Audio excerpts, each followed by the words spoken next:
واشر میشه، واشر شدن کمک میکنه به حرکتی.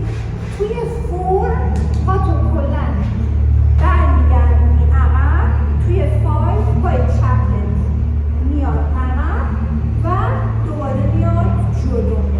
پس در واقع میشه گفت با پای راستم من 4 تا حرکت راش 6 رو میزنم، 2 تاشو با پای چپ میزنم.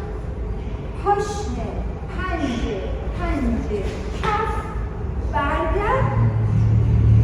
خب حالا وقتی که این حرکت رو زدید بچه‌ها، برای اینکه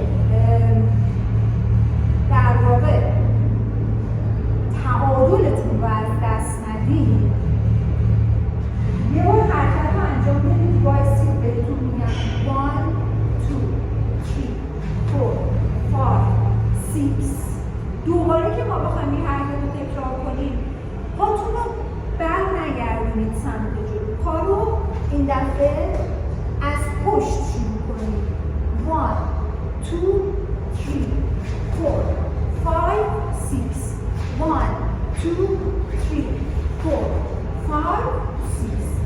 اولین حرکت وقتی میخوای مثلا شروع کنی به زدن راش 6، اول با پای راستت رو بذار جلو، ولی بعدش که دیگه رفتی عقب، برای اینکه تعادلت به هم نریزه، پنجه پاتو بذار عقب، با پای راست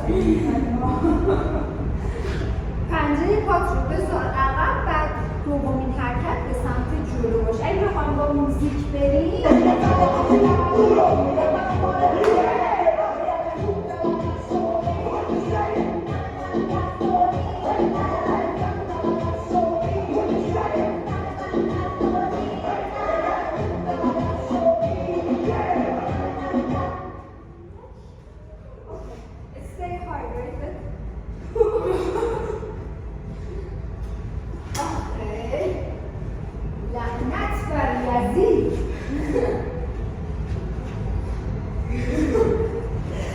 این بود راش 6.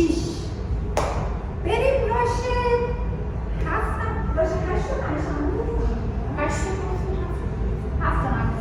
بریم راش